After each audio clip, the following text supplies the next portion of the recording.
All right, guys, hello and welcome. Thank you for tuning in to another cast of Alchemy League. Today we've got a couple of sets. We've got Happy the Andy versus Felix, and then we have Oladushek versus Wizanatic. You can see that we're starting to fill in the scoreboard for the second sprint of Alchemy League, so this is quite exciting. Let's go and take a look at the elos of the players. The first set is Happy the Andy versus Felix. Now, Happy the Andy is favored here by about 100 elo, maybe a little bit less. That's tournament elo. That's calculated with our special alchemy sophisticated system that everybody else would love to have access to. And then we've got Wizanatic versus Oladushek. Wizanatic is the highest seed for this sprint of Alchemy League, but Oladushek is known for his creative strategies and very aggressive plays. So I wouldn't put anything past Oladushek. I think he could take a game off of Wizanatic. It's very possible, actually. These are some pretty close. These have been some pretty competitive sets in Alchemy League, particularly when the elos are lucky enough to be close, as these ones are. So I expect a pretty bitter fight here. Sprint 2 has twice the prize pool of Sprint 1, so these guys are fighting for twice as much money, and I think that, well, unfortunately, they can't all get it. So we'll have to see what ends up happening. Let's take a look at the map draft here. The map of the round is Columbia. And then they take turns discarding maps. This draft was kindly made by Shixo for the 4th season of our league. And I guess Happy the Andy discarded Kodiak at random, and that left Yukon Gold Rush. So they're going to play that as map 2. In terms of civilizations, knowing these maps now, they choose civilizations, and they just basically globally ban each of them 3 civilizations. Japanese, Mongols, Portuguese for Happy the Andy. Georgians, Armenians, and Romans for Felix. Nobody likes that mule cart, and Mongols make a lot of sense, given that there is a lot of hunt in Alaska. A lot of huntable meat to be garnered. So now let's go in and take a look at the games.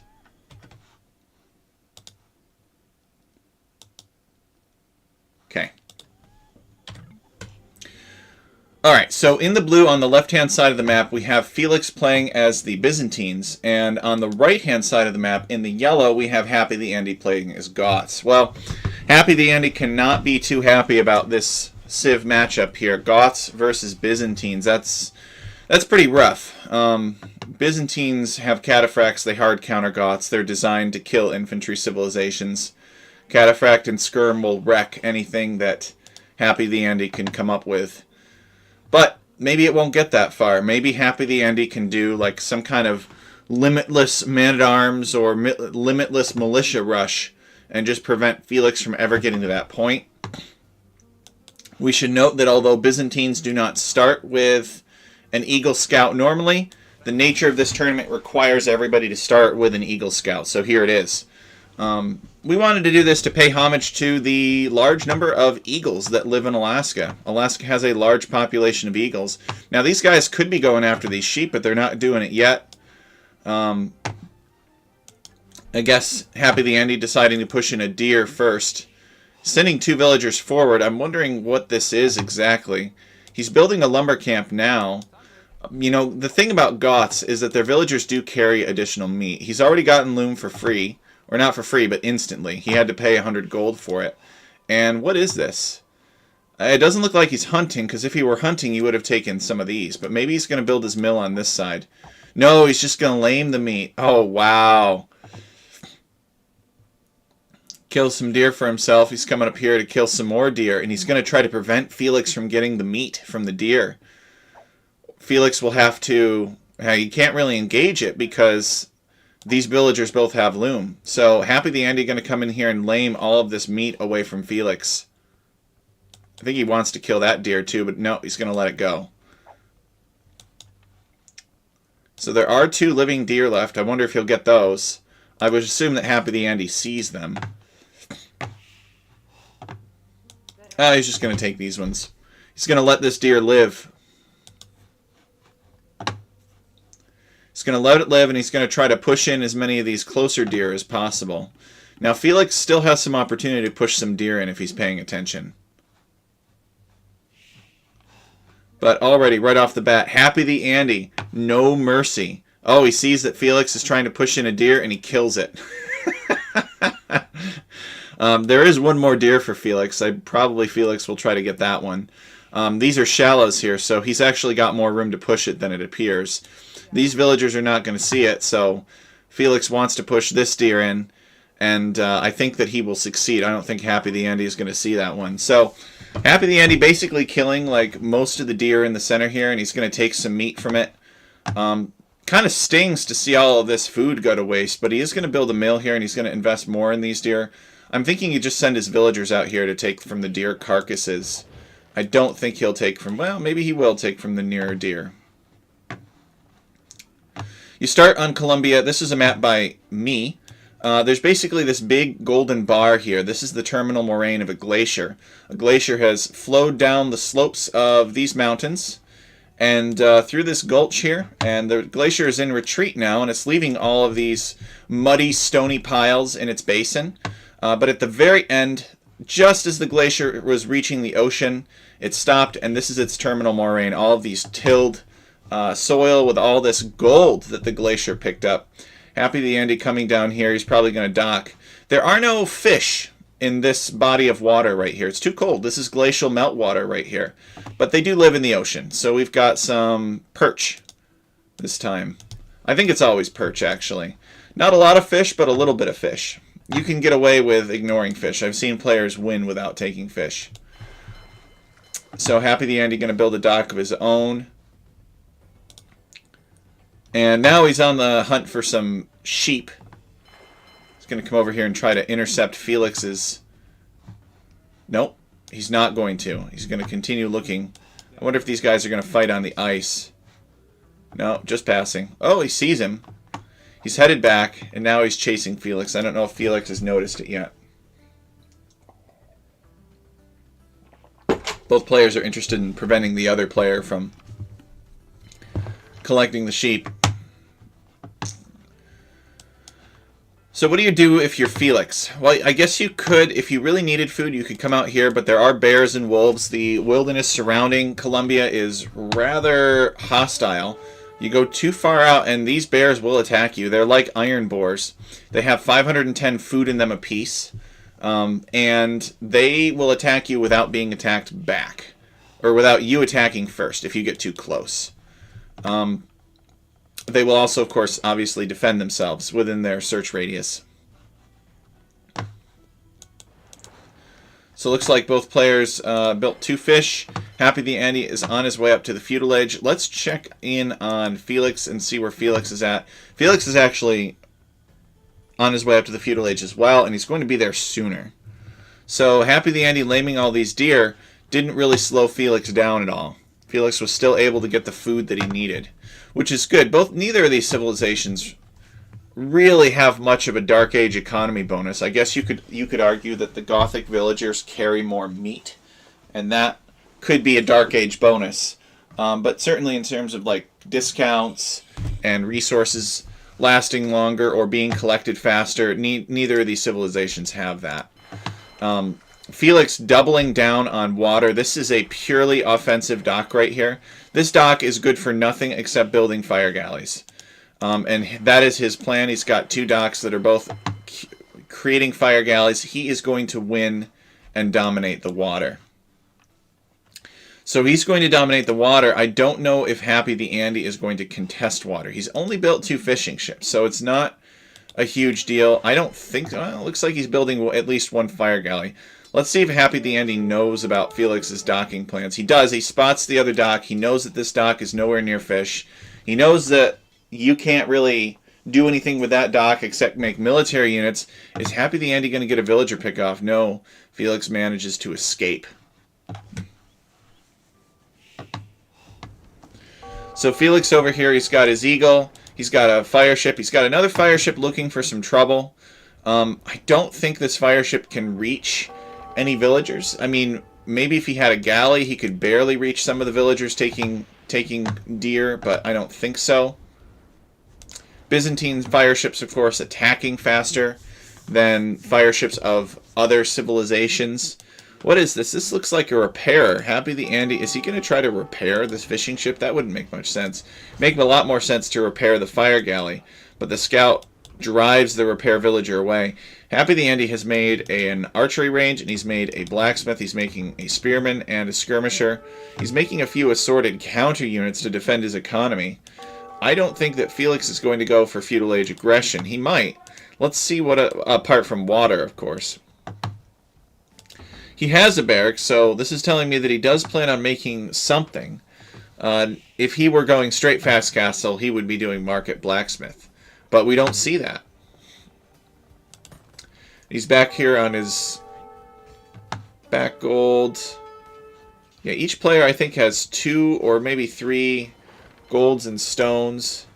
But they're very small. 1, 2, 3, 4. Happy the Andy. And so that's 3 golds.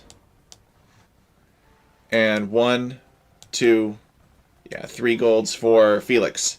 So both players get 3 golds. But the gold options are not great. Now, if you don't like the moraine down here, you think that this is not a good place to take gold, you can always come up here and massacre these monks. These monks are guarding these relics here. And they've got all the bells and whistles of scary, scary Imperial Age monks. So it takes some investment to kill this, but if you can get all the relics and trigger a... Oh, we got a raid. You can trigger a relic countdown. This is standard victory. Alchemy League is always standard victory.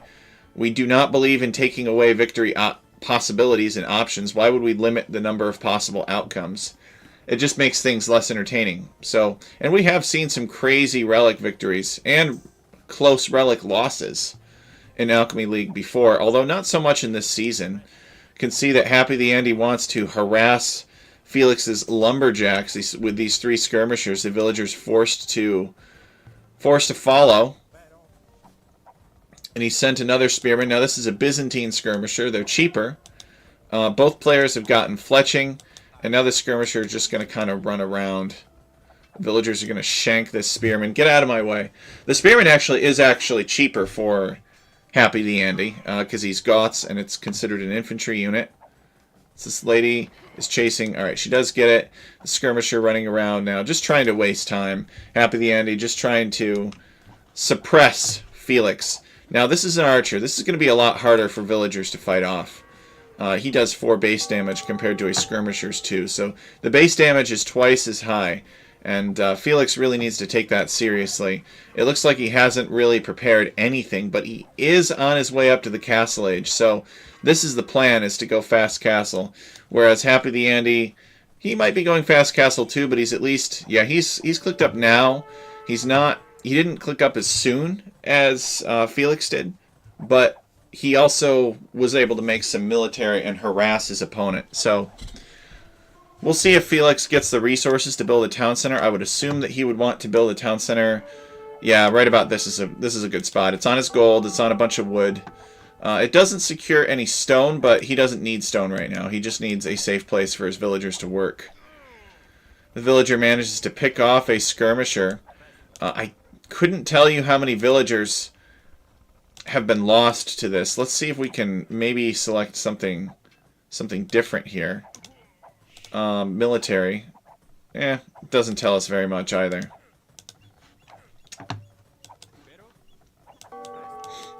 So Felix is just like, yeah, whatever, this villager's dead, and he's gonna fly. Nope. Alright, he's just gonna try to save it, get back to the town center.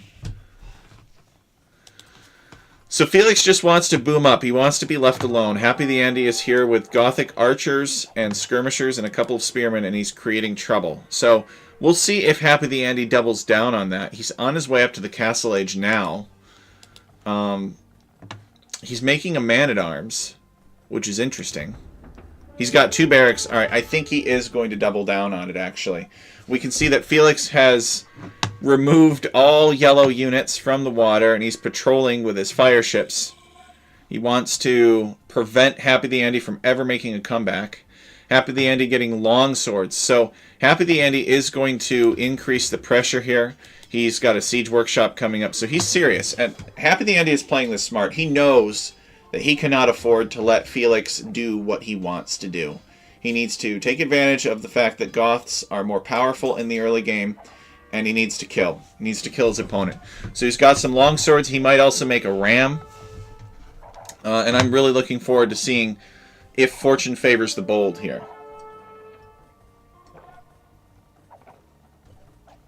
As the ancient Roman philosopher once said. Oh, what was his name? You guys in chat can remind me.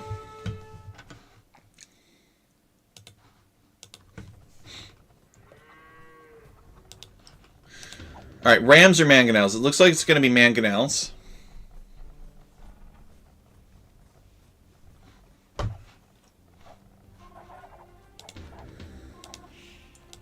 And he'll probably go for this town center first because it's downhill. This town center is further uphill. Felix is getting started on the bears. So he's just built a mill, and he's going to take this bear. So this is going to be a good source of food, and he's going to need it because his opponent is harassing his farming town center. See, this town center is his bread basket. There's a lot of actually injured villagers nearby.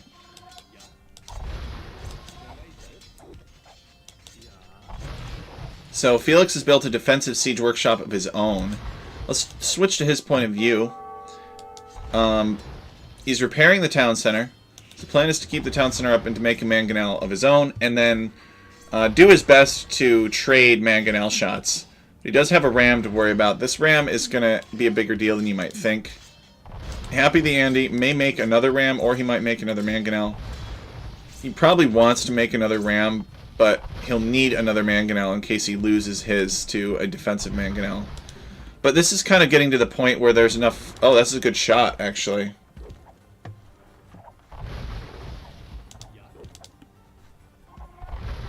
So he gets a really, really good shot. And that's unfortunate for Felix.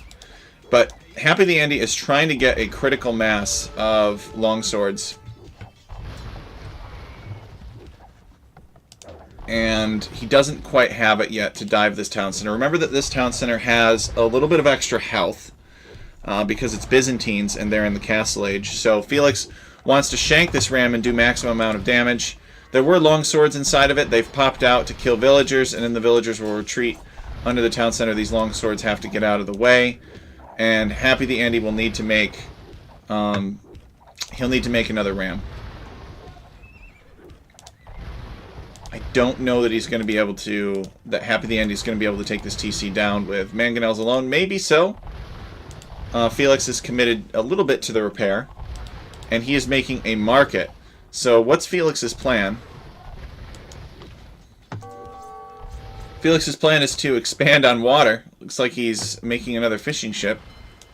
And yeah, I don't know that water is that great of an option for him. I mean, he's fished out a lot of it. And he has some fire ships here. These fire ships are not doing their job, though. They should be sitting right here burning these units as they approach. I think that Felix is going to lose this town center, actually. Happy the Andy, very determined, sending out another mangonel. Felix is starting to wall up his town. Back here, he's anticipating additional pressure. But his problem is he's just dry on wood. So now Happy the Andy is going to try to get a juicy mangonel shot on these villagers that are fleeing, but he's got to be careful because there is a defensive mangonel. And Happy the Andy has created a knight to help him snipe mangonels and to help pick off villagers too. And Felix is in very rough shape. He did not take Happy the Andy's aggression seriously. Oh, a castle though. This is a great castle location. This is kind of a natural wall off for forests. Can Felix get this castle up before Happy the Andy is able to deny it? No, he cannot because Felix calls the GG. I guess he just decides, even if this castle goes up, it's not protecting anything. If I lose this town center, I'll just be delaying the inevitable. So Felix calls the GG, and Happy the Andy takes the first game. Wow. Happy the Andy playing this very smart, doing everything that he needs to do in order to beat the Byzantines as the Goths by doing it early in the game.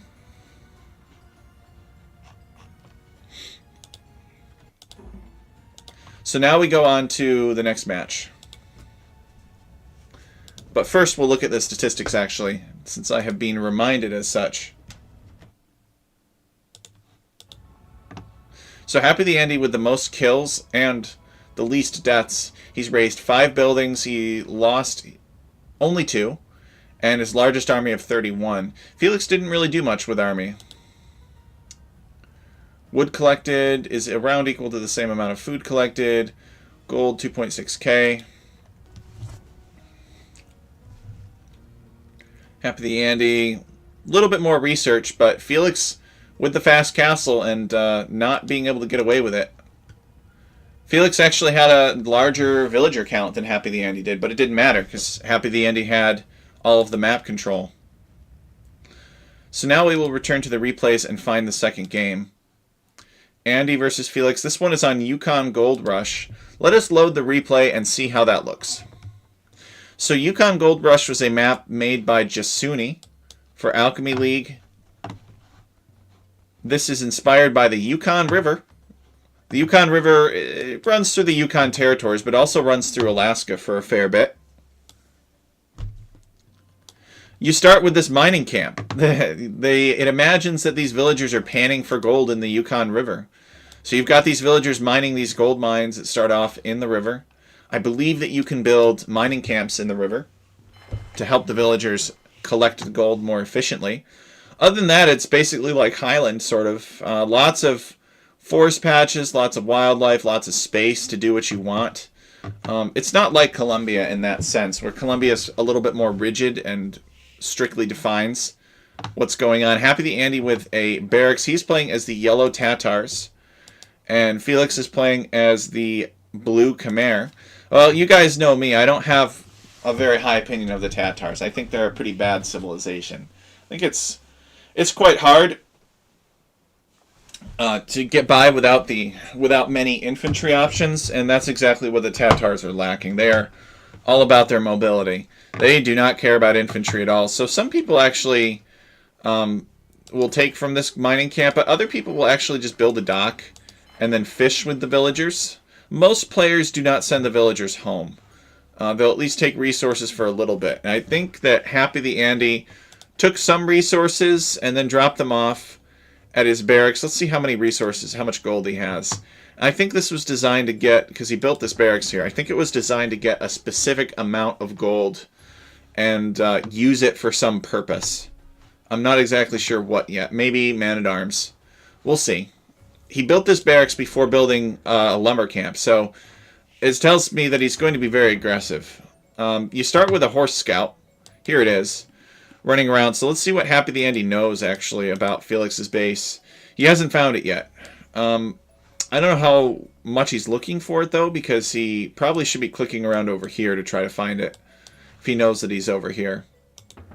So, again, no units being built from the barracks for Happy the Andy, even though this barracks was built before a lumber camp. So, if he's not going to do something with this really soon, it probably wasn't really worth building this barracks at that time. Probably would have been better to build the lumber camp first. Let's take a look at Felix and see what he's got going on. So Felix doing a little bit of the goat scouting. He's got a dock here, but he's not going to build any fishing ships. It looks like he's just going to take the fish with villagers.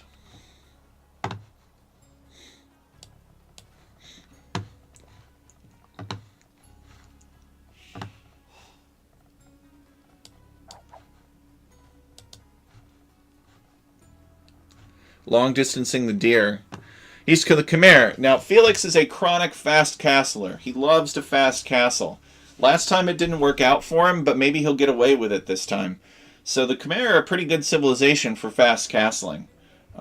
You can skip the buildings that you would ordinarily need to click up to the next age. So that could be part of Felix's strategy, is if he loves to fast castle all of the time, this is a good civilization to do it with. And I think Happy the Andy will recognize that.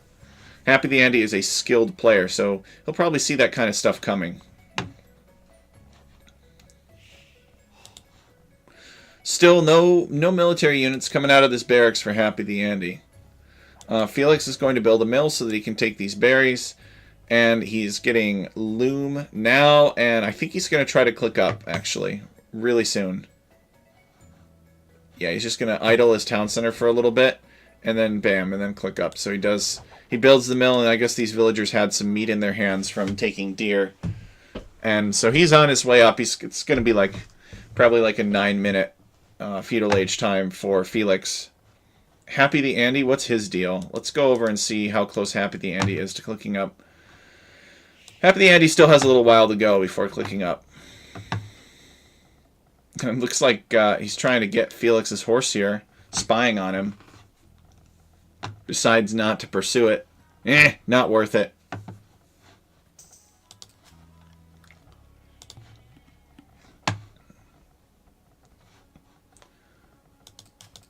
So he's going to go up on 25 pop. That looks more like a fast castle type build as well. Both these players probably going to fast castle. Maybe Felix will do something different, though. Maybe Felix will make scouts, but I doubt it. I doubt it. I think I've got Felix figured out, and I think he dislikes anything except fast castle. Maybe not, though. We'll see. We'll see. Felix's house, though, he needs to make sure that he gets another house down. Otherwise, he'll be surprised. Yep, gets the house down and discovers immediately that he is housed. So he'll have to rush that house down. Where's it going? He's building a stable here. Actually, he just completed the house, actually. He must have started this. So Felix is actually going to make scouts. But they're going to come from a unique direction. They're going to come from over here. So, Felix surprising me. The Chimera with the scouts build. I'm impressed. And it looks like Felix also feels like he needs to chase Happy the Andy off of this river. So he's making a fire ship as well.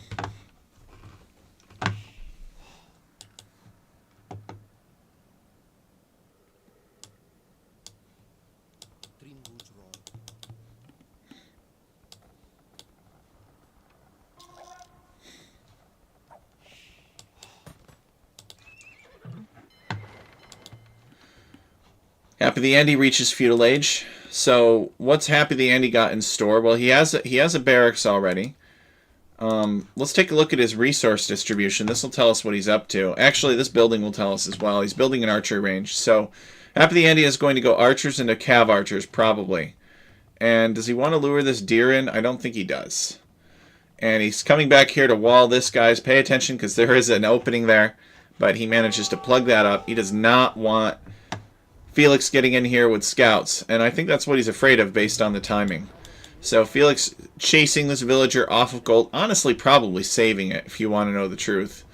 I think Felix, or Happy the Andy, deleted this wall section so the villager could get in there, and then the villager just went this way and illuminated the fact that that this was open. But Felix getting in anyway, that's very bad luck. Wow. And you know, it always sucks because he deleted that wall segment. That's the irony of it. And now he's got scouts in his base. Now, did he tap this at least? No, he did not. So more scouts could come.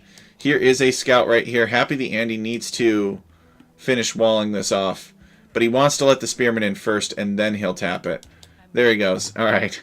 And now the scouts are walled out, at least for now. This still isn't plugged, and nor is this.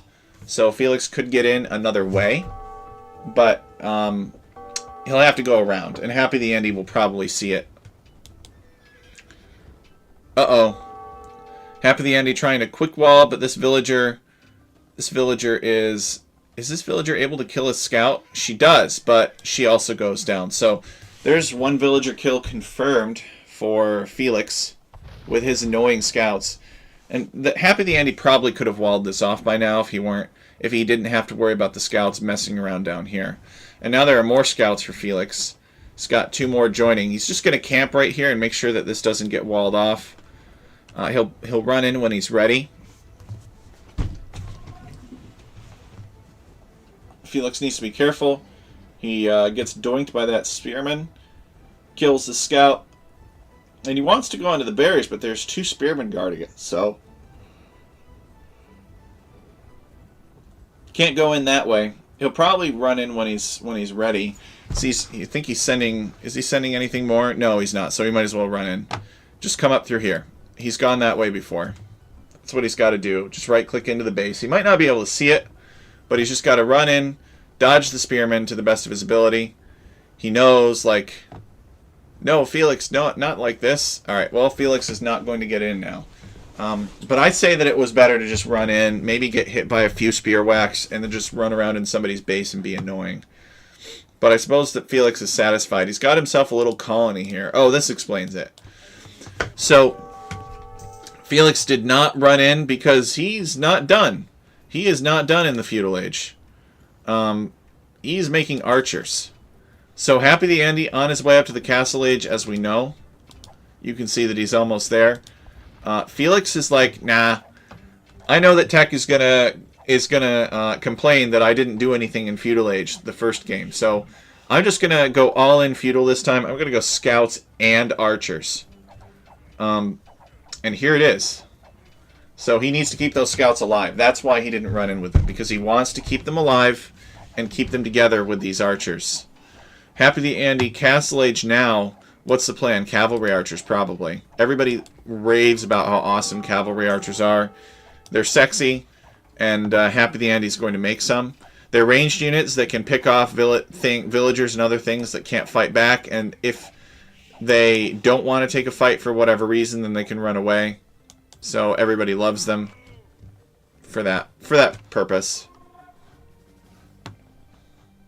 I don't know that that Felix can continue to do damage like this. I think he's got to go up to the castle age.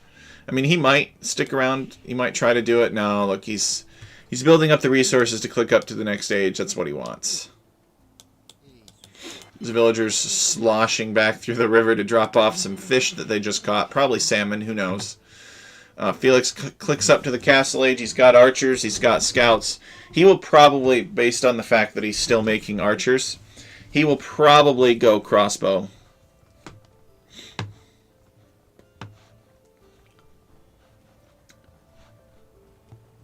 Happy the Andy is probably considering coming out. Yeah, there it is.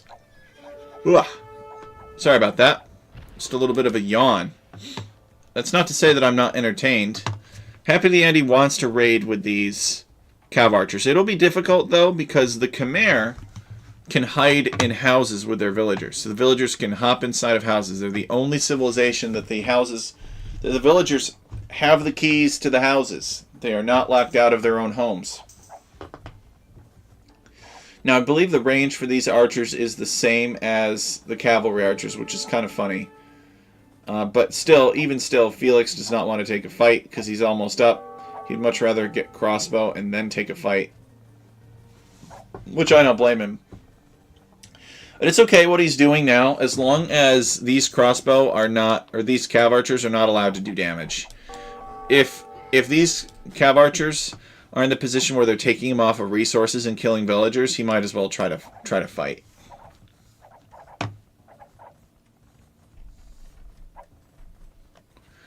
So Castle Age nearly here for Felix. Just a few more seconds of hiding in his town center. And he gets, sure enough, yeah, he gets crossbowman upgrade and bod can upgrade. He's got to be careful, though. These cav archers could easily wreck the berry pickers. Berry pickers forced to flee back to the town center. He may also get the armor upgrade for the scouts. Not sure. Probably not, though. Oh, no, Felix, not like this. Happy the Andy picking off 2 villagers like that just because of a garrison misclick. Accidentally ungarrisoning his town center. Felix wants to build another town center here. He feels kind of badly. He wants to catch up on villagers, I think. Happy the Andy content. He was up to the castle age first. He's killed some villagers. And again, Happy the Andy is going to pressure his opponent with 1 town center.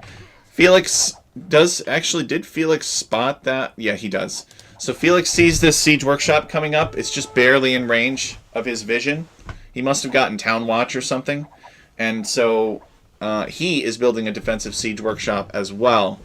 Going to try to keep Happy the Andy away from him. Does Happy the Andy make a mangonel? Or is he going rams? I would make... Oh, he's making a scorpion. Okay. He's going to go cav archer and scorpion here. He knows that his opponent has a ball of crossbowmen that he needs to overcome, but a scorpion will help him punch through that and take more efficient trades. Now, he does not know that his opponent is building 2 other town centers, so for all he knows, his opponent is all in defense. He doesn't realize that his opponent's economy is actually better than it looks. Archers generally trade efficiently with cavalry archers, so that's why Happy the Andy needs to be careful. Felix's scout goes down. Happy the Andy trying to push in. He's made 2 scorpions. Scorpions are not really that menacing against town centers, though, so he probably won't make many more. Just enough to give himself a good advantage. This mangonel, though, is going to be a problem. This mangonel counters everything that Happy the Andy is doing. It counters his scorpions. It counters his cavalry archers. Happy the Andy's best shot is to do exactly what he's doing now and to micromanage his cav archers and counter his own counter because he can just click fast enough, which is kind of stupid that that's even a thing now, still in DE. It never used to be because of lag, but now you can just run up to the catapult and shoot it with a bunch of arrows. But big hit there for Felix. I guess Felix has another mangonel. Yeah, in my opinion, I respect what Happy the Andy was able to do with those cav archers, as always.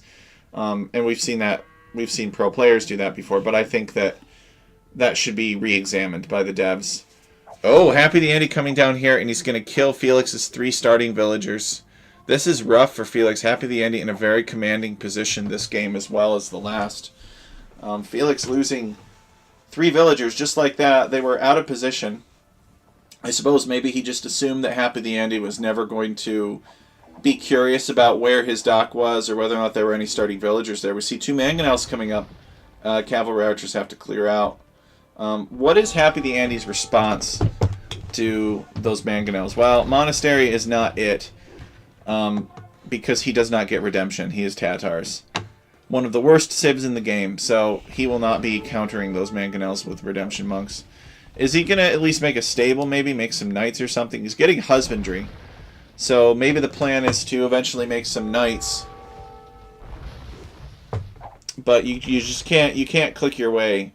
I mean, you can sort of mildly counter your counters by clicking fast enough, but it'll get to a point where you just can't click fast enough. That was a good exchange, though, for Happy the Andy. He's killed 2 mangonels for the cost of 1. And he took 1 hit, sure, but it was uphill, so he didn't lose his mangonel. So he's very fortunate to have bought some time there. But I really would like to see Happy the Andy try to do something about the siege weapons other than just be faster than his opponent.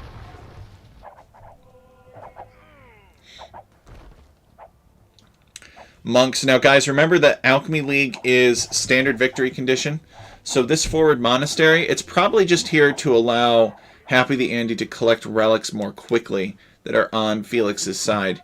Here's a relic here. This is probably the one that he's going after. The monk was headed in that direction. Oh. This is a very bad castle. You never... I just don't get it. Like, people will send their villagers to build a castle underneath your opponent's army. Like, what are you doing?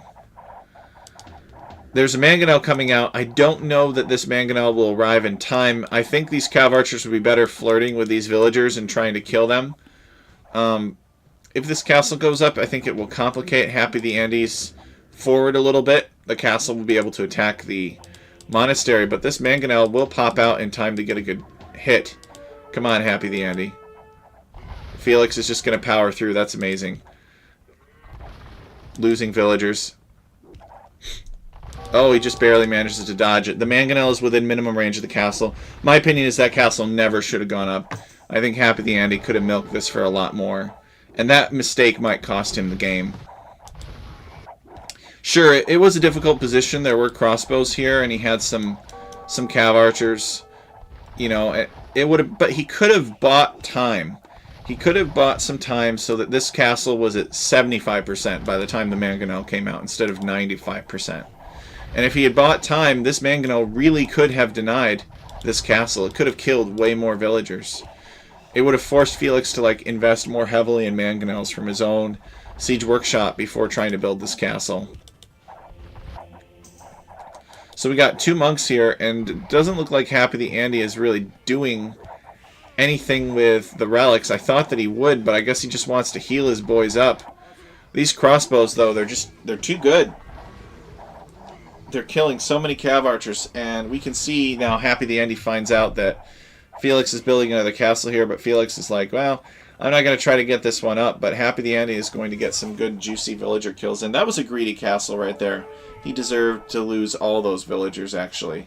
Could you imagine, like, just trying to build a castle? Your opponent has control of the map, and you just try to build a castle greedily off to the side of your base, sort of toward your opponent. The greed, man. The greed. He's such a greedy player. But I'm really enjoying watching him play. Sometimes greedy players make things interesting.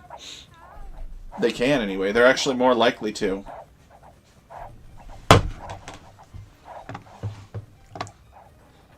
So we got another Siege Workshop coming up for Felix. I think Felix is going into Scorpions now. Yeah, he's got another Scorpion here. The Khmer Scorpions. What's the deal with the Khmer Scorpions? They like get an extra range or something, I think. That's their whole thing. Happy the Andy coming and trying to wall this in, but that's not going to work out so well. He does have a bunch of Cav Archers. He's being hard on Felix. He is pretty much everywhere. He's attacked on the right-hand side. He needs to deny gold, actually. I don't think Happy the Andy realizes how important this gold is to Felix. Like, if Happy the Andy could be standing right here and denying this gold, I think it would be GG. I mean, look, Felix has nothing else. All that Happy the Andy has to do would have been to deny this gold. Felix even taking these berries over here. Like, he's not scared of these Cav Archers. What's the vision on these Cav Archers? Do they even see that mill? Yeah, he knows that that mill is there. So, why wouldn't you go there and just see if there are some villagers taking those resources? I think that's a reasonable question to ask. Scorpion gets flattened by the Mangonel. Mangonels are a good counter to Scorpions. You generally can't win against Scorpions, or against Mangonels if you're making Scorpions, unless you outnumber them heavily. Basically, unless you've won already.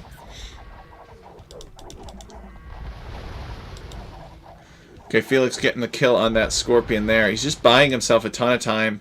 Happy the Andy here working on this castle with 2 villagers for whatever reason. Happy the Andy with the score lead over Felix. Could we see Happy the Andy sweep Felix with superior aggression? That remains to be seen.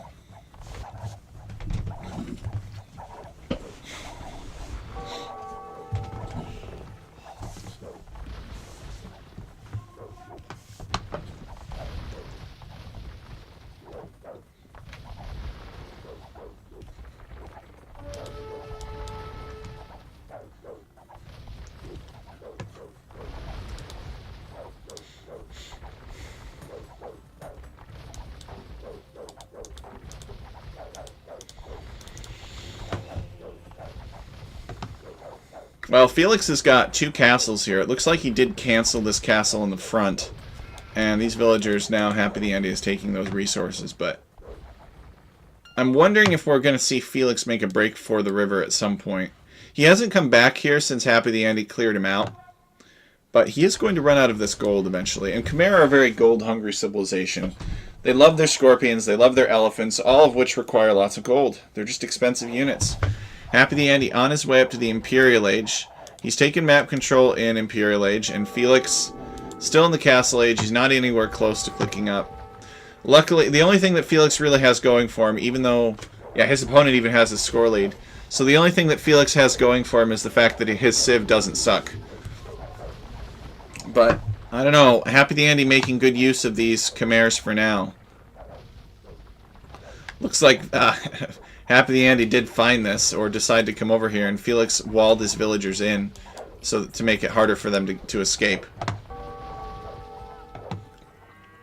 This area of the map is still relatively secure, though. I think Happy the Andy could be coming over here, like, and right, and just stationing some Cav Archers. Stationing some Cav Archers back here, harassing his opponent's economy, killing villagers. Felix is up to 117 villagers, and Happy the Andy has 75.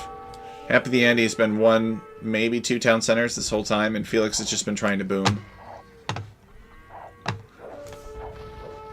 And Happy the Andy is Imperial Age now. Now what happens? What does Happy the Andy do with his Imperial Age now that he's there? Well, number 1, he builds a castle, and he's probably going to want trebuchets. these cavalry archers taking a pretty bruising fight with a couple of ballista elephants. Oh boy. Oh no. Is Felix going to see this? Let's see if Felix can see that. Felix, he does know that this castle is going up, but he doesn't do anything about it. So Happy the Andy's going to try to get this castle up. And Felix isn't going to try to stop it at this point. But yeah, castle, then trebuchets. Where did the cav archers go? They're over here. They can't fight this mass of scorpions. What does Happy the Andy need? He needs siege rams. I'm pretty sure. Now, the technology to get to siege rams, that will be tricky. But if he can get them, he can actually charge into these scorpions with the siege rams. It's like he's going to come over this way and defend his trebuchets. Scorpions are getting minced by these... Or sorry, the cav archers are getting minced by scorpions. Getting too close to the bear here, who wants a piece of the action. Castle shoots the bear.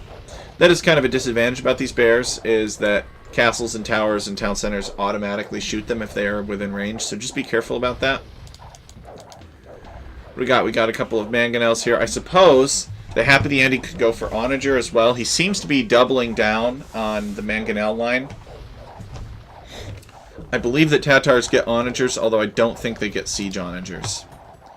So Happy the Andy is garrisoning in this castle for healing purposes, and he's making another trebuchet, and he's going to try to push his opponent.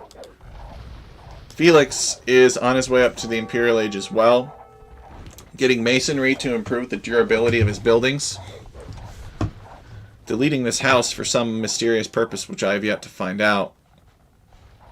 He's up to 145 villagers, and he's teching into light cav, probably. You can see that he's getting the first armor upgrade. Look at that food. Look at all those Khmer farmers just trickling in the food. As you guys know, the Khmers, they don't have to drop off their food at a drop site. They can just magically throw it to the town center. As they collect it, it just disappears from their hands and appears in the Khmer grain stockpiles. Very convenient that they don't have to transport themselves. Although many people actually wonder how the resources get from the mill to the town center anyway. Maybe there's an underground tunnel or something that the villagers are using to move all those resources. But a lot of people question that. You know, oh, I just dropped this food off at this mill. How does it end up at my stable for me to make a knight or a camel immediately? And the answer is Age of Empires logic. So good trebuchet advantage here for Happy the Andy. If Felix wants to defend from that, it will take him some time to catch up. He may not actually catch up. Now, I think Happy the Andy is also pressuring this side. Let's take a look and see. He's built a... Okay, he just built a castle. And Felix starting to expand out to this gold. This is a mistake. Happy the Andy could have prevented this from happening. And the fact that Happy the Andy did not secure the gold is probably... It could cost him the game. Now that this castle is here, defending these villagers on gold, Felix has all of the gold that he could ever need to do what he needs to do. Happy the Andy is going to take some gold on for himself, and that's good, but he could have totally prevented this. He could have drowned his opponent in every resource except gold. But now his opponent has as much gold as he does. We can see that there are onagers here. The onagers are going to do a great job of flattening the mangonels. They're going to do a good job of flattening the ballista elephants. It looks like Happy the Andy has some monks potentially to convert ballista elephants with. And he has a head start on trebuchets. So he's definitely got the momentum. The question is, can Felix hold on long enough for that Hussar spam to take over? Looks like Felix is starting to build up the wingy Hussar boys. They don't have the final armor upgrade, so they will be quite vulnerable to cavalry archer fire. Let's take a look and see what the upgrades are for Happy the Andy. It looks like he's got everything except chemistry.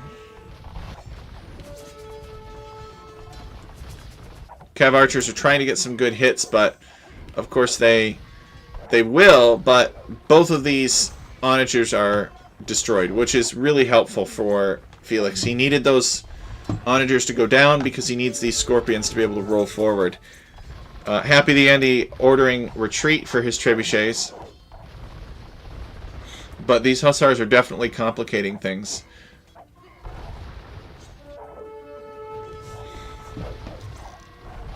So Scorpions also have minimum range. The Onager actually kills quite a few Scorpions there. I think that Happy the Andy just needs to take a shot and kill as many Scorpions as he can with his Onager. And it indeed appears that he attempted as much. Hey, Smokey, how's it going? Smokey, are you staying ahead of your schoolwork? You're probably starting to think about college now.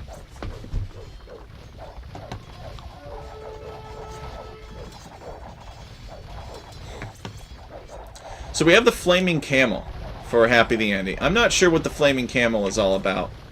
I guess they're good against cavalry, maybe?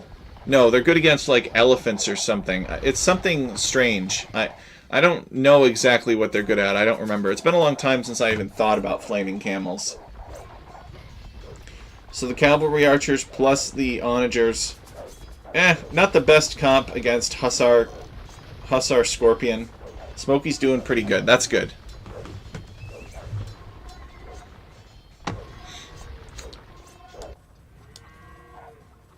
Yeah, Felix continuing to empty the gold out of the river. Happy the Andy. He would love to come over here with some Cav Archers and deny this. He should. He's got the mobility of these Cav Archers, but he's not really using it. He's just fighting in one place. And now Felix is returning with some trebuchets. Happy the Andy's castle will go down. Happy the Andy does not have the siege to protect it. Let's take a look and see what Happy the Andy's economy looks like. I mean, the good news for Happy the Andy is that he really is fully boomed. He can pretty much do anything he wants. He just needs to have the options to counter Felix at this point. So Happy the Andy can afford anything, really. I mean, not everything, but he can afford anything, if that makes sense. Any option, although he can't afford all the options at once. The problem is that nothing he does can stop this. This has achieved a sufficient mass that it's a Khmer Death Ball, and there's nothing you can do about it. It's true, there could be 50 Ballista Elephants here, so it's not as bad as it could be, but it's still bad, because he's the Tatars, and the Tatars are bad. So, when you play as a civilization that sucks, something even as small as 20 Scorpions and like 15 Hussars really messes with you. Could you imagine if somebody had a bunch of siege rams with some halbs inside of them? Could you imagine if Happy the Andy were Celts right now? This would not be a problem. He'd rush in with 4 siege rams and a bunch of halberdier, and he'd just clear this out. But, alas, he's teched into the wrong units. I wonder if Happy the Andy will make a switch. It looks like he is going into Hussar. He sent his Cav Archers down here, which is good, so he is using the mobility of the Cav Archers now. He's not fighting up here anymore, although his gold up here is not secure, so he probably should be fighting up here. He should be trying to secure the gold. He's got 7, 8 on gold now. Ooh, he's making Keshiks. That's an interesting choice. And he's making some trebuchets, too. So I don't know if Felix is going to be able to keep this castle up. It'd be a good win for Happy the Andy if he could destroy the castle. Although it may not go down. He should also try to snipe the trebuchet with some Keshiks, maybe. But at this point, there are Scorpions in position to prevent that. Looks like Felix has won this castle fight. This castle goes down. His castle is still standing. There's one trebuchet left, which Happy the Andy should flee with. Happy the Andy's going to have to figure out something else. Oh, I like this. Happy the Andy has built some stables in the corner. And he's going to raid his opponent's economy, which is good. That's really what this unit should be doing. This unit should not be really good at anything except raiding. And actually, they were buffed. They were made better at raiding since DE's inception. It's going to need a few more of them to do an effective raid. It also looks like Happy the Andy is making camels for whatever reason. Probably because he wants to be able to keep up with these Hussars and keep them out of his economy. See, Felix is doing the same thing, but he's rushing in with a group of Hussars. And that tends to shut economies down. Entire economies get shut down, because if they don't, this happens. He's got Hussars on his farms now. Happy the Andy is in trouble. He's got Hussars in his base. Where are the Cav Archers? I think they're down here. He's trying to get in and do damage to his opponent, but his opponent is the one that's damaging him. Alright, we do see some camels rushing up here in defense. These Scorpion, though, preventing a lot of reinforcements from reaching their intended target. Or if they do, they're significantly hurt. Smokey says, too bad he has Tatars. See, Smokey understands. Smokey's been around me enough to know that saying something like, too bad he has Tatars, in the chat gets you massive amounts of brownie points. Yeah, well played. I don't really know what Happy the Andy got out of being Tatars. I think that there was enough food in this river that herdables are not really a significant thing. Like, I don't really think you benefit... on maps where sheep are scarce, or where food is scarce and you could use that extra food on your sheep, it helps. But I don't know what he got. Let's take a look and see what the Tatar bonuses are. He didn't really use the elevation much. I guess he may have used Thumb Ring and Parthian Tactics being free. But other than that, like, maybe a little bit from the line of sight. I think he would have been better off as another Civ. But GG, well played. Felix tying it up. This set is 1-1. The elos were similar, I think, within 80. Both players played well and hard. And the set was a joy to cast. So now we're going to move on to the next set, which is a couple of players actually that you would know a little bit better, Smokey. They play more similar to your skill level. So we're going to look at Wisnatic versus Oladushek. So we've got basically two 2K players. Oladushek is known for his excessive use of towers in all games, and Wisnatic is known for his cautious play. So the map of the round is Colombia, and then they took turns banning maps until only one map remained, and that was the final map that they play. And I'm really excited because it's Kenai Peninsula. Let's go. We have not seen Kenai Peninsula played very much in this league. It's a little bit of a wild card map because you start out so close together. We'll see what happens though. So that's going to be a lot of fun. And then they ban their civilizations based on these maps that they are expecting.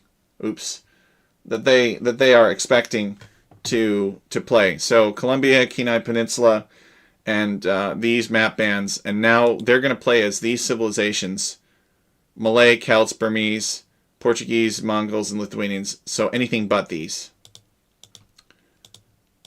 So I'm looking forward to seeing that in action. Let's go back to the game here. I guess we should talk about the achievements.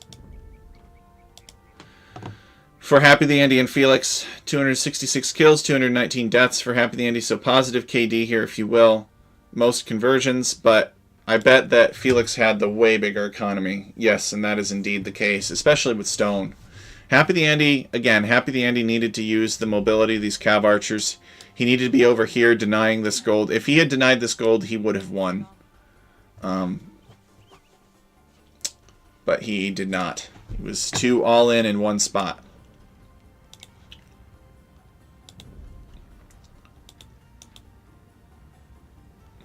Happy the Andy with the better advance times too. He definitely took advantage of slightly better Tatar economy, but it just wasn't able to do the damage that he needed.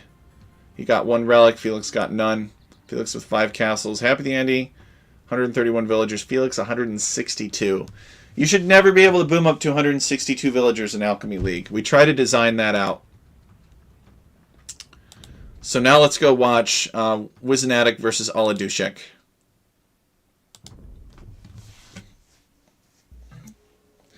So Colombia, a map created by me for Alchemy League Season 4.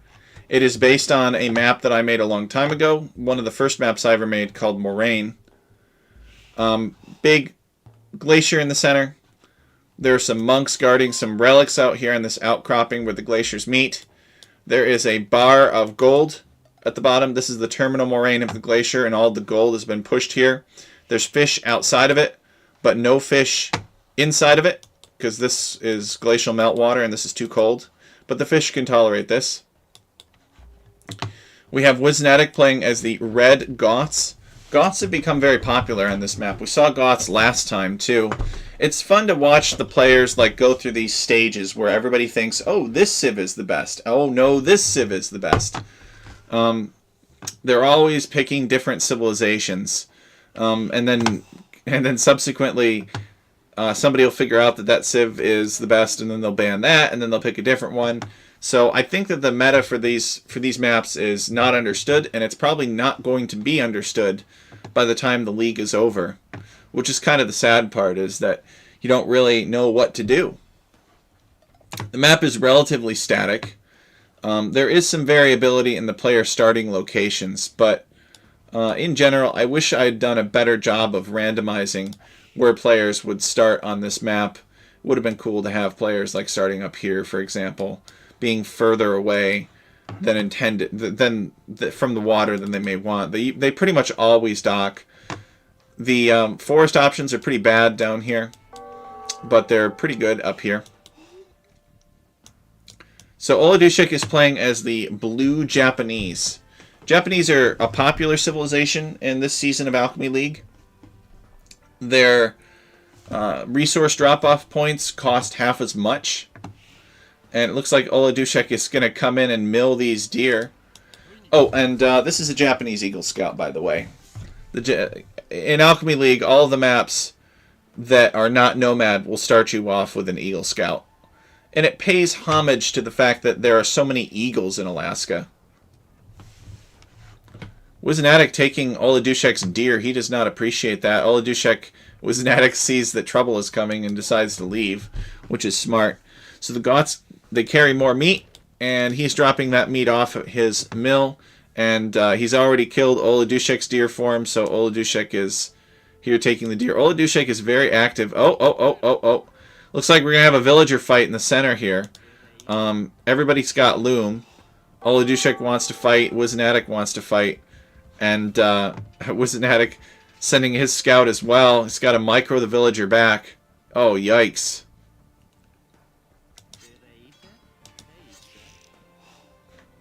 Wisnatic needs to build more houses to continue production here. And Oladushek deciding he's going to build a barracks. He's not going to mess around with Wisnatic anymore. Does not want Wisnatic villager fighting him, so he's going to make some militia instead.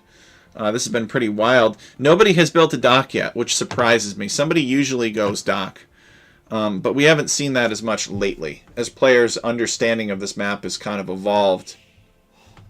They've had the chance to watch each other's recordings as they come in, because they're publicly posted. Wisnatic is going to... is he going to lose this villager? I think he is, actually. The villager gets trapped. Oladushek loses a villager as well. Wisnatic trying to kill this villager. I think he's going to succeed.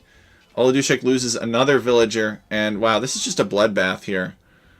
Wisnatic has to get out of there. I think he may have killed more villagers than Oladushek, but I don't know. It's hard to tell. Oladushek with a militia. And he's going to attack Wisnatic maliciously. Wisnatic's got to get away with this villager. Oladushek losing another villager. Let's take a look at population. Wisnatic with 16 population and Oladushek with 13 population. So Wisnatic has definitely gotten the upper hand here with the villager war. Oladushek has a militia, and I think he's going to make another militia, and he's going to try to mess with Wisnatic's deer collection. Wisnatic sees this militia and immediately moves to engage it. Now you see, if you're Oladushek, you got to think like, oh, you know, these are all healthy villagers that are coming back to me. Where are all the injured ones? And he needs to go find that with his militia. But he hasn't been able to afford more militia than that. Now Wisnatic attacking the mill. Very, very aggressive game so far.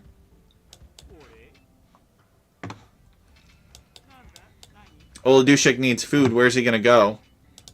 He's got some food underneath his town center. You start with lots of berries. He's going to build a house first, and he's probably thinking about this bear. Oh no. Oh no, Oladushek, be careful. The bear is very powerful. Alright, he micros the villager back. He wants to kill this bear, and he does. So he's just going to take this bear instead. Which is smart, actually, I think. I think it's not worth it at this point. Did Wizanatic destroy Oladushek's mill? I can't tell. Oh, here's Oladushek. He's looking for an injured villager. Let's see if he gets it. Oh, he sees it. He sees it. He's going after it. He may not get it. Yeah, he's not going to get it. Wizanatic has microed all of the wounded villagers back to his town center at this point. Oladushek 18 population, Wizanatic 23 population. Becoming, and he is on his way up to the feudal age. It's kind of hard for me to tell who started this. Infantry attack faster for Japanese. Let's see where Oladushek is at. If Oladushek is anywhere near clicking up to the feudal age. He is not. He's going to be in trouble. The good news for Oladushek is he did manage to get this bear.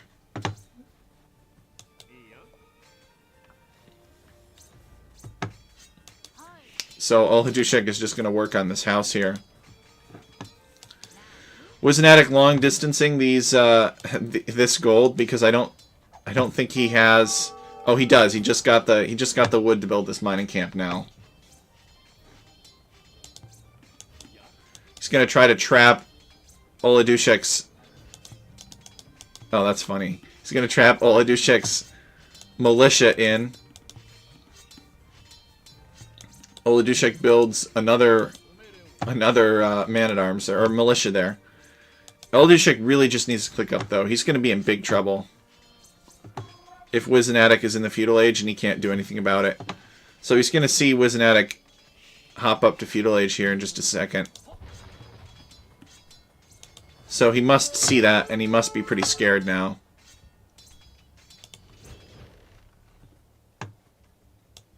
He's taking these berries. He needs to maybe cancel a villager or two, and then click up. Yeah, that's what he's going to do. He cancels the villager and then clicks up. He knows that if he can get man-at-arms, it'll be a big win for him. Wizanatic coming in here, sending his cow out for the fight. Oladushek trying to kill off this villager, but the cow has nothing to do with that sentence, actually. I'm sorry, I misspoke. I was going to say, but the villager gets to safety in time, and the cow is getting to safety as well. Oladushek running this way, looking for some damage. Eagle attacking the militia. And archery range coming down for the Goths.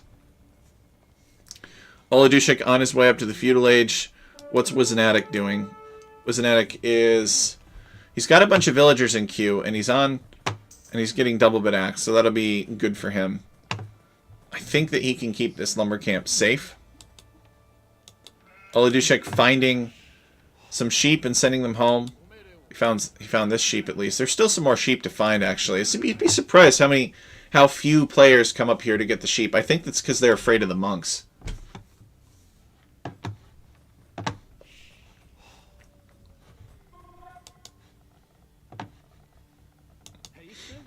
Now, does Wizanatic know? Oh, he just finds Oladushek's town center now. Okay. He finds it now. I thought he was going to run underneath it by accident. Even players of Wizanatic's caliber can do that. Archery range is under construction by Oladushek. Is Oladushek... Oh, he's built a dock, actually. Where's Oladushek's dock? What the heck? Oh, he built a dock up here. Okay. He does not want Wizanatic coming across the mud flats to him. Space, and Wizanatic's going to spot this dock. I don't think that this galley will prevent this archer, but it will be very annoying. Yeah, look at that. It's a good position, denies this area. He's going to kill this archer. Oh, Wizanatic sees it. He micros back. Oh, he killed it. He's got an archer back here. I don't think Oladushek is too worried about that. Oladushek is killing another bear, and he's got a skirmisher here to help him deal with these two archers that did manage to slip by. Oladushik somehow has the score lead, which I do not understand. Wizanatic totally won the villager war down here, but somehow Oladushik is hanging on. And he hasn't even built a single tower yet. That's the fun part. Oladushik... Is Oladushik without towers even more powerful than Oladushik with towers? Who knows? Wizanatic looking for some damage with these archers. There is a hole here. Okay, yeah, he's going to get in. But I think Oladushik will just fight this. The skirmisher wants to get one more hit, and there we go. It's just one archer versus one skirmisher. Oladushik sending his other archers over there. And this galley, oh no. Oladushik is the king of finding your gold and punishing it. And Wizanatic is going to have to abandon this mining camp. This mining camp's no good. He's got to build a mining camp back here. Safer gold. But I think Wizanatic scouted, saw nobody was docking, and decided it was safe to build a mining camp here for whatever reason. So he will have to abandon this now.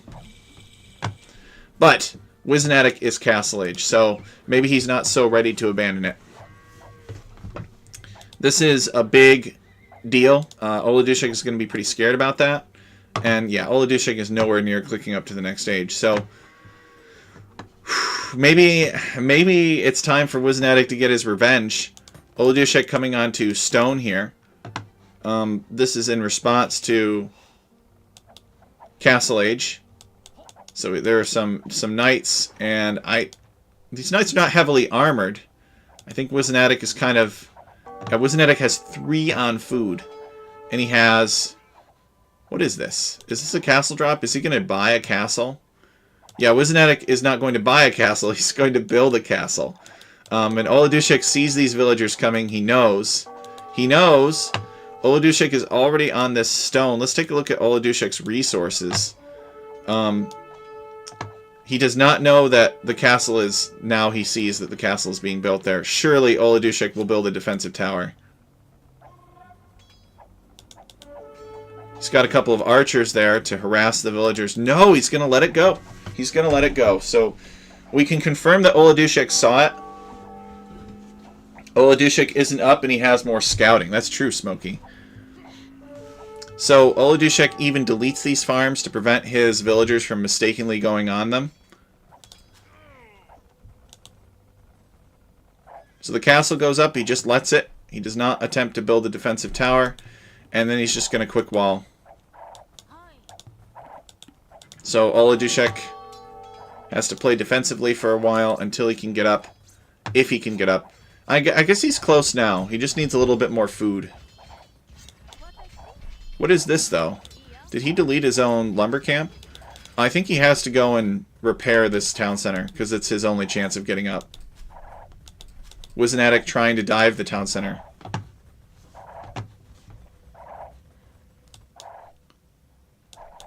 He's got galleys here. This villager just barely manages to get away. Is Oladushik going to quick wall? No, these knights are going to make it. Targets the knight with the villagers. Ah, not a good fight. And Oladushik calls it GG. He just can't hang on long enough. Poor Oladushik. Wizanatic punishing Oladushik with a very aggressive castle and very aggressive deer play. And the irony is, I don't even really think that Oladushik had to fight so hard for those deer. He had other options. He milled up here. He milled back here. He took some bears in that way. Or he could have fished. Neither player fished, though. It was just very all-in, highly aggressive. Smokey says that TC ain't getting to Castle Age, and Oladushik would seem to agree with you. Let's take a look at the statistics. Wizanatic with 22 kills and 8 losses. A lot of this are Oladushik villagers and skirmishers. Oladushik with a largest army of 10. Oladushik with more resources collected, actually, except stone. Wizanatic with the faster advance times, though. That's what won it for him.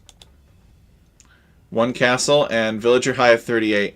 You know, it's kind of funny. I don't mean to make fun of these players because they're both way better than I am, but this game, how often do you see a 2K game like this decided by a castle drop?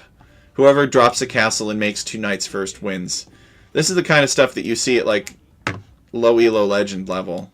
Somebody gets a castle dropped on them, but they just played it at a high level. The low elo legend style at a high level. They both did it well. But, you know, dang, that villager fight in the center, it went way better for Wisnatic than Oladushek. Which is unfortunate. Because I don't think that he really had to fight it. Let's go take a look at the next game. Game 2. Kenai Peninsula, and I am very ready. This map was made by Q Phillip for Alchemy League Season 4. It's based on the real-life location, Kenai Peninsula. I think the players are afraid of it. It's very aggressive. Wisnatic and Oladushek both here automatically, just right off the bat. They're like, I'm not messing around with you. I don't think Oladushek realizes that he is downhill, though.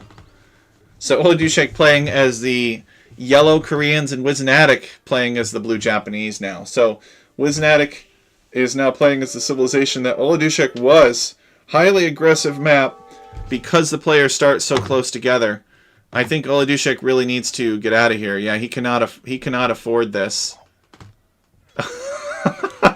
All right, well, a villager for the scout. I think that's fair.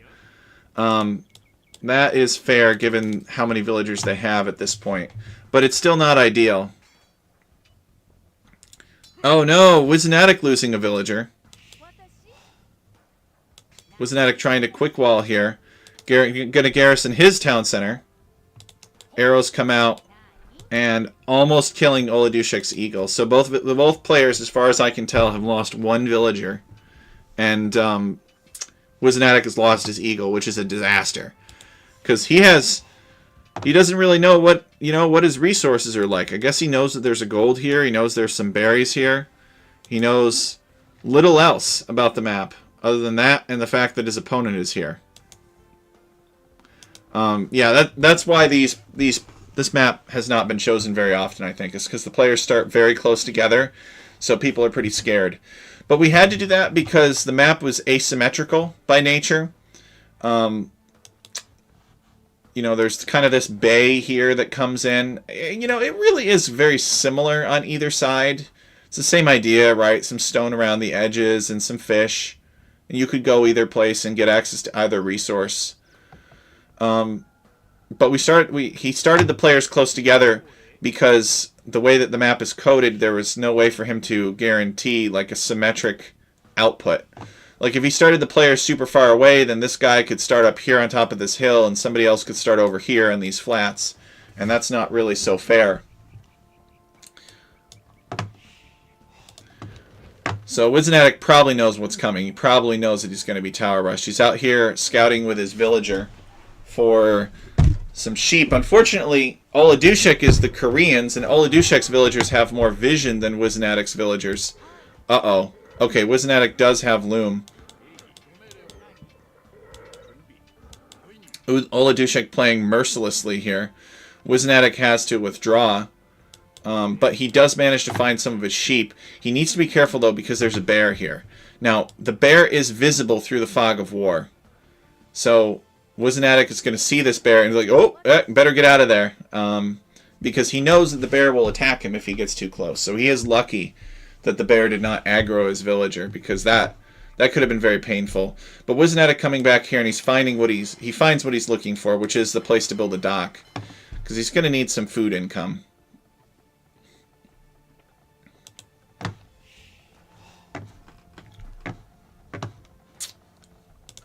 So Oladushek with 12 villagers. How many villagers does Wisnatic have? Wisnatic with 12, Oladushek with 14. So a little bit of idle time, I think, for Wisnatic. They both traded villagers in the beginning. But, you know, it is the second sprint. These guys are really out to win it.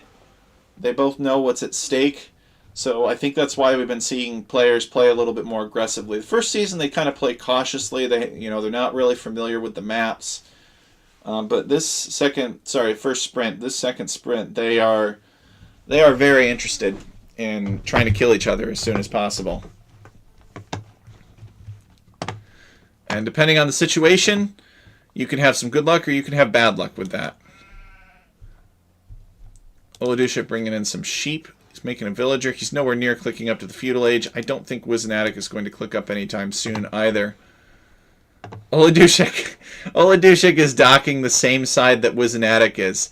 He's just not giving Wizenatic a break. Let's do the Fog of War, actually. Does Oladushek even know that Wizenatic is over here? He does, actually. He knows that Wizenatic's over here. We can see that there are the remains of some quick walls, I think. So Oladushek is like, no, buddy, you can't have nice things. I'm going to be here, too. And so he builds a dock, and he's probably going to make fire ships over here eventually, even though Oladushek is closer to this water. This is the kind of chaotic map that Oladushek thrives in. I'm shocked that Wizenatic did not ban this map. He had 3 opportunities to do so. And Oladushek would never ban this map because he likes the chaos.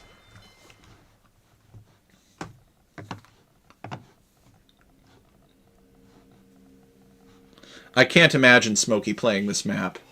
Smokey's like, I would never play this map. This map is too crazy.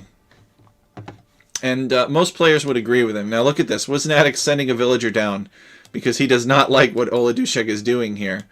He realizes he can take the fight. He's going to wall Oladushek in, and this is a dead villager. Oh my goodness, this is not a dead villager. Wizenatic's going to wall this in. He's going to finish the wall, I guess, and then he's going to come over here to attack Oladushek and just make Oladushek repair this continuously. I can't believe this villager survived. That's crazy. Oladushek on his way up to the feudal age, which means towers. Wizenatic is not close. Oh, interesting. Wizenatic has built these quick walls to defend the villagers from getting hit by this bear, which is an interesting idea. He's going to creep toward the bear with the walls, which is kind of funny. Minimizing the amount of damage that the villagers take to the bear. It's a good idea because he knows that Oladushek is going to be harassing him and he wants all the health he can get. And I guess he's going to build this mill here so that he can split the difference between this shorefish and this bear. Yeah, I thought this map looked fun too, but it's without dispute, it's the least played map in the league so far. But maybe players will, try it out in the round where this is the map of the round and they'll really like it. Oladushek is going to build another dock over here. Wizenatic is working on punching through. Oladushek is Wizenatic's housed. He should cancel his villagers and just try to click up as soon as possible. Oladushek is going to be feudal age any second now, and Wizenatic will be very scared by that. We will probably see Oladushek build a tower here and then maybe a tower here. Let's see. Actually, Oladushek is not on stone yet. I wonder how Oladushek decides whether or not to go towers. He's heavily on gold, though, so we'll see Oladushek going fire galleys. And yeah, Wizenatic wants to get in here. He wants to kill Oladushek. Wait a second. What? Oh, Wizenatic is paying attention. Oladushek cannot run away. Oladushek is going to try to quick wall himself again. But Wizenatic is paying attention. Duh, you're not getting away, says Wizenatic. And Oladushek just waiting for this fire galley. What? Managing to quick wall. And now Wizenatic has to get out of there with his villager.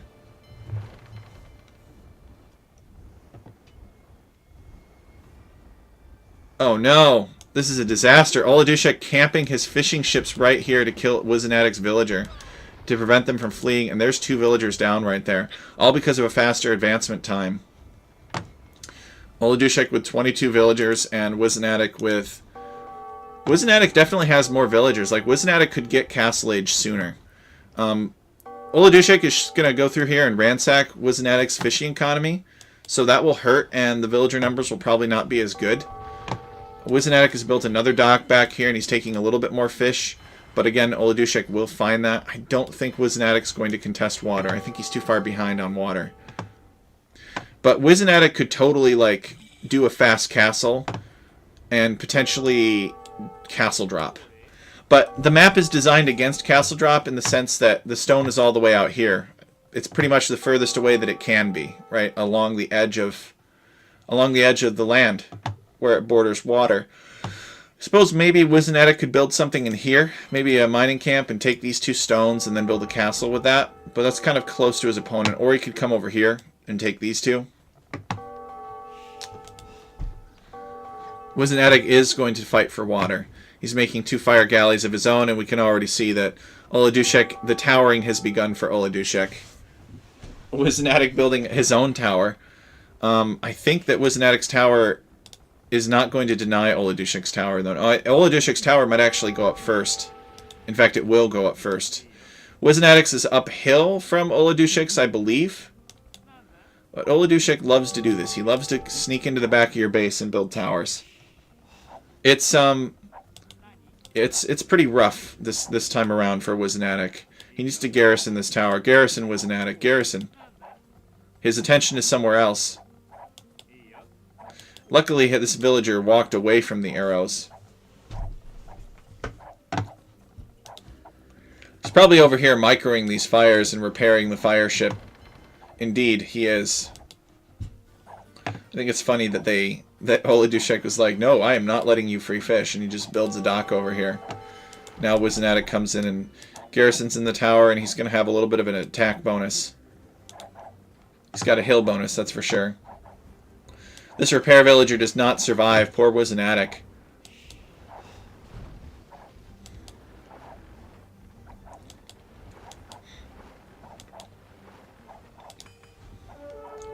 Wizenatic's surrounded by fire ships. I don't know if he's going to make more. He's making a demolition raft, actually. That could even the odds. Turn the tide of the war. Oladushek smartly removing the clump. Although Wizenatic still gets two hits there on fire ships. Now let's see, what do we got here? Wizenatic is deciding to go archers, and he wants to come in here and harass Oladushek on land, which I think is a smart choice. Oladushek building his barracks. He's built a blacksmith first, actually. Oladushek thinking about Castle Age, I think. No, he's got... He's thinking about fletching. That's what the blacksmith is for. Okay. And it could be for galleys as well, but right now Oladushek is all about the fires. So Wizenatic could come out here and fish this. I don't know if he will, though. It might be like just too much for him right now.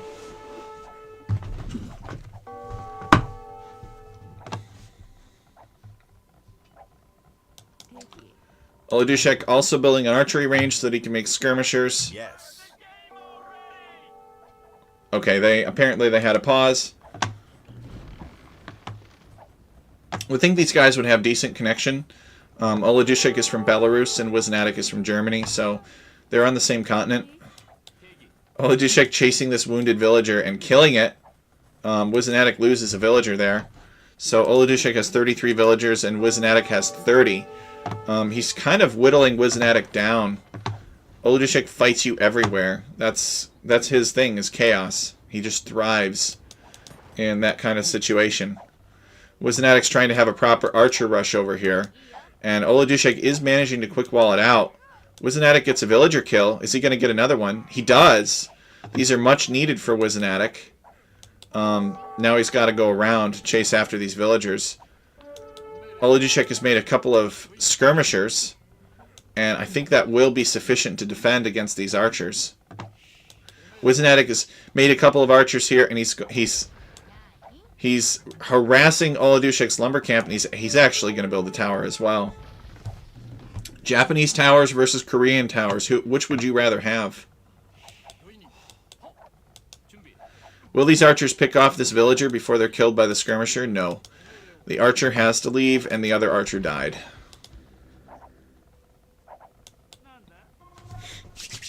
Yeah, Oladushek's wood situation is not good. Wizenatic has taken him off of this lumber camp, and he seriously hindered his ability to take wood in general with these archers. So the archer rush is a good play, and it's a smart play, too, from Wizenatic. But Oladushek has definitely dominated Wizenatic's naval aspirations. Wizenatic is giving up on water. Oladushek is over here for good.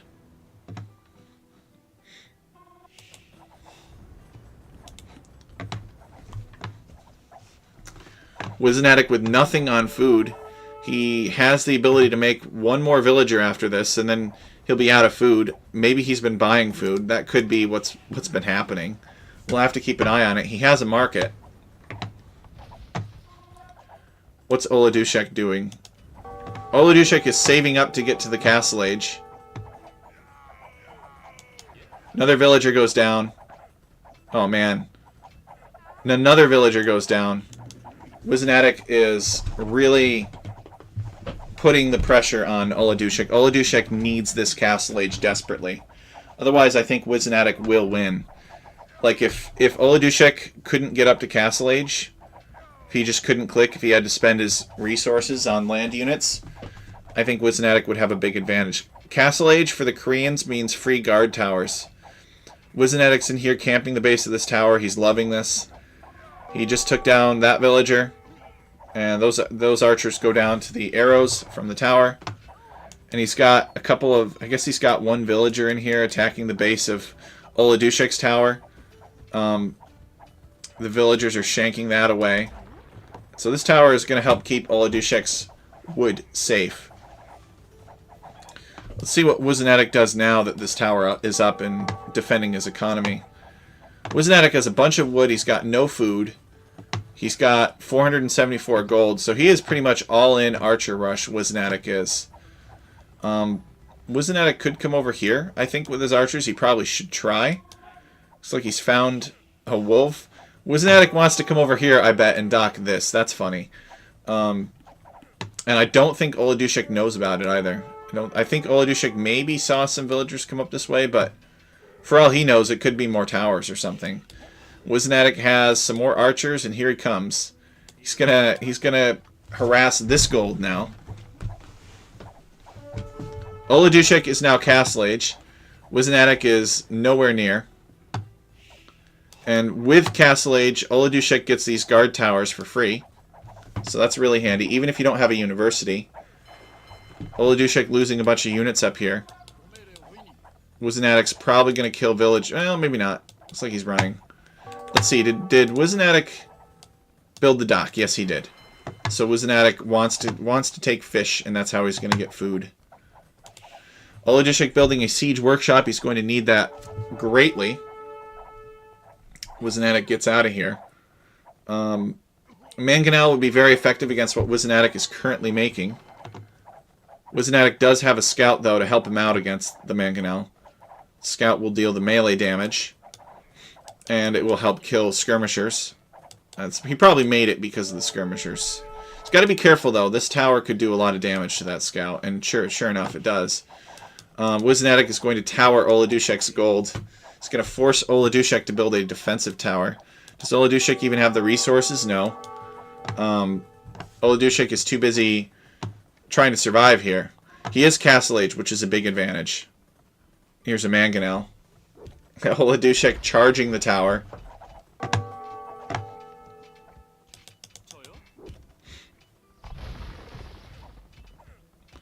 And I think that this is it. Like, this is the fight of the game right here. Wizenatic wants to build this tower, and Oladushek wants to destroy it. So the tower goes up, and then it goes back down immediately. Wizenatic getting out of the way of that Mangonel, and sure enough... Oh, no, delete, delete, delete! He does delete it. He's probably going to build it a little bit further away from the Mangonel. Scout going and attacking the base. Well, getting after this Mangonel. These archers are here. 2 archers go down. The Mangonel goes down. And now Wizenatic is free to come in and try to kill some of Oladushek's villagers. There are a lot of skirmishers present. Wizenatic actually opting to use the food on scouts, really, rather than clicking up. Although it looks like he is starting to stockpile. Wizenatic knows that he needs to... He can't afford to just blindly go fast castle now. He really needs the military pressure on Oladushek. He wants to get Oladushek off of this gold. This gold is allowing Oladushek to make these Korean cavalry archers, which are a very strange choice. He's trying to get this tower up. His cavalry archers are too much.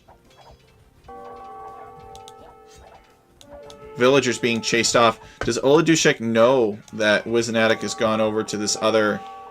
No, he does not. Oladushek does not know that Wisnatic docked over here as well.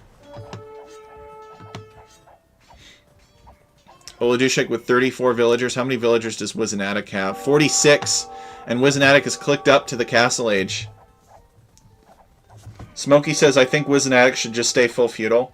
I think that if Wisnatic had like 10 scouts and 15 archers, which I think he could if he stayed full feudal, it could be a different game.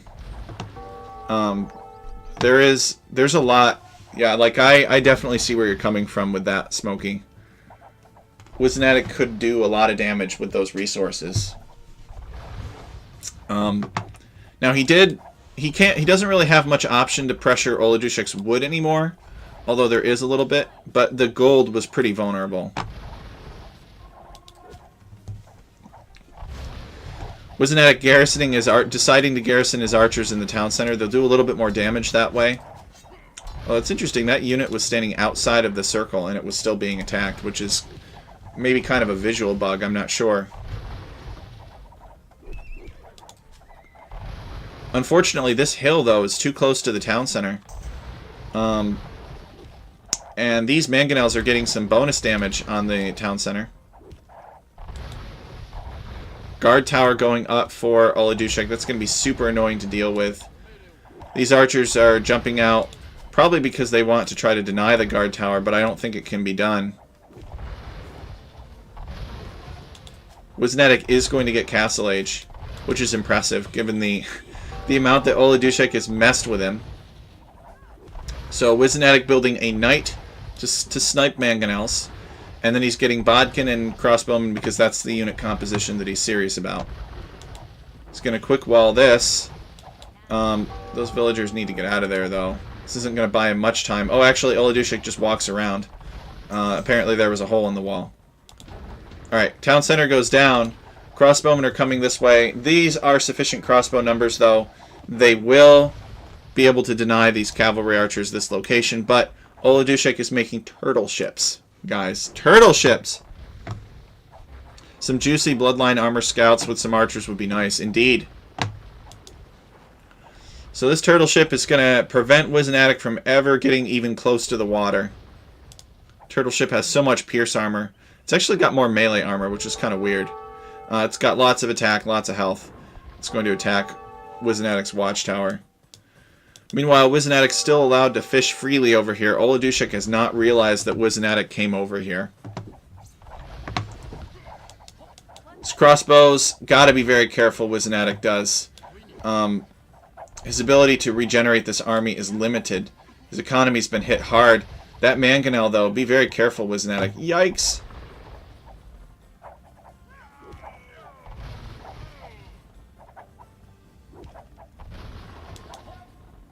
This is too dangerous. He's got to withdraw, and that's indeed what he does. He does have two knights coming out, though. He wants to snipe this mangonel.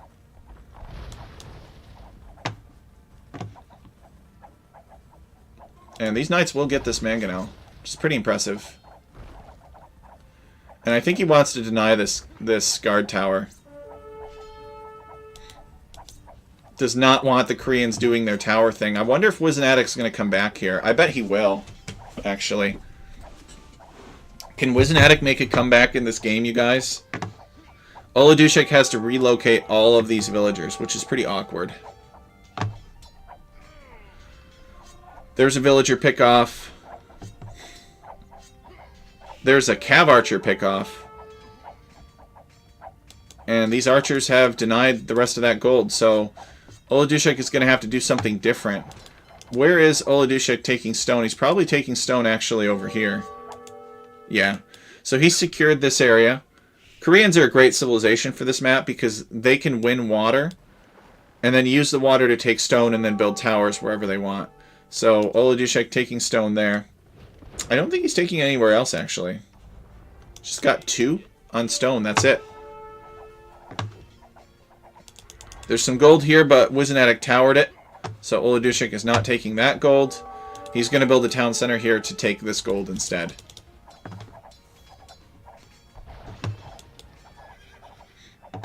So does Wizanatic even have a town center? Yes, he does. He rebuilt a town center over here. Wizanatic needs to be careful, though.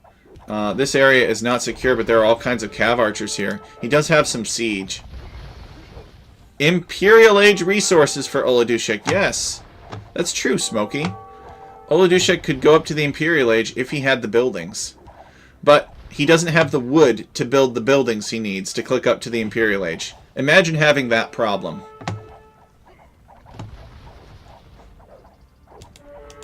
Let's take a look and see where Wizanatic is at. Wizanatic's resource count is a little bit more balanced.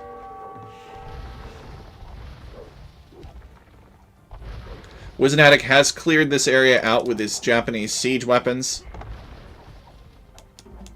Did Oladushek steal Wizanatic's farms over here? I think he did, actually. Because I don't think he would just randomly build farms here.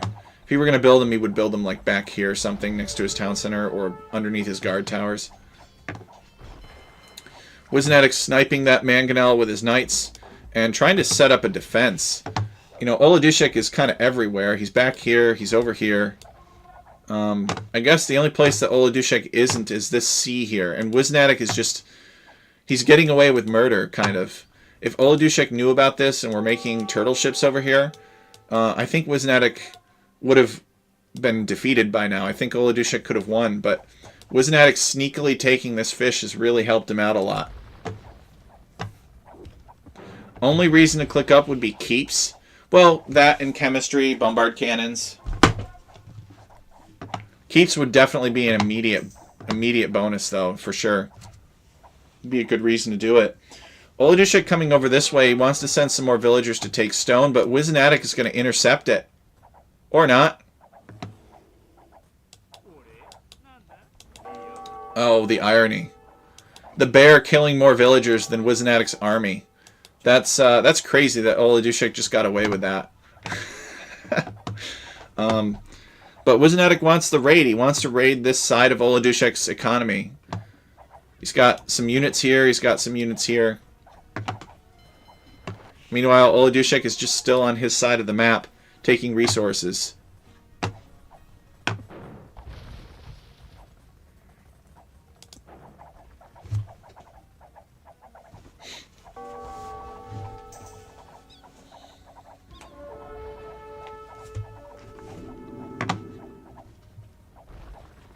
So let's check in on Oladushek's Imperial Age resources. Okay, he no longer has Imperial Age resources, but he has clicked up to Imperial Age, actually. So he will be getting the keeps. We see that Oladushek has snuck up a monastery, and then he's got Wizanatic taking stone over here, actually. He must have another building somewhere. Ah, Siege Workshop. Okay. So yeah, so Oladushek has the resources that he needs. He's on his way up to the Imperial Age. He'll get keeps. That'll be super annoying for Wizanatic to deal with keeps. Keeps have so much attack and health. They're very good, actually. And getting them for free is even better. So if you're Wizanatic, actually Wizanatic is not doing too shabby on food himself. He's going to build a town center back here, which is sort of funny.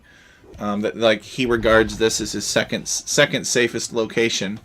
Sees that Oladushek is Imperial Age, though. Here are the keeps, but Wizanatic immediately calls the GG. He's just done. These guys have had a good fight here. Both very vicious games. The first one, like I said, I think that Oladushek didn't have to play that way. And Wizanatic got the better of him with the deer. But on this one, I think it did work out for Oladushek. He made a chaotic mess of Wizanatic's base. And Wizanatic was starting to make a comeback until Oladushek got those really timely advancements in. Could it have been a different game if Wizanatic had gone like all-in feudal? Possibly. You know, he may have been able to just kill all of Oladushek's villagers before all these towers and such were built. It remains to be seen, but it's kind of fun to think about. Let's take a look at the statistics here. Oladushek with 123 kills, 87 units lost, raising 13 buildings, losing 4, converting 1 unit, largest army of 21, to Wizanatic's 17. I wonder what all these 20... Oh, there's probably like ships and stuff. Oladushek with more food collected, Wizanatic with more wood and stone and gold. Oladushek with the better advance times, again, turning that into a victory, and better research as well. And Society, 65 villagers to Wizenatic's 56 villagers. But I think it didn't really come in until the end that Oladushek was able to pull ahead in villager count. So, well, guys, that's all I got for you today. I really appreciate everybody, and by everybody I mean Smokey, because he was the only one in chat that I saw. But if you watch the video, if you catch the replay later, thank you for tuning in. Work hard on Alchemy League. As you guys know, I'm not so much doing as much casting nowadays as I am tournament preparation. But nevertheless, when I do cast, I really appreciate you guys being here. So thanks to Smokey, and thanks to all of the other viewers and players. Many thanks to Wizenatic and Oladushek, and many others like them making Alchemy League possible. So thanks so much, guys, and I'll hopefully see you guys again very soon for another cast.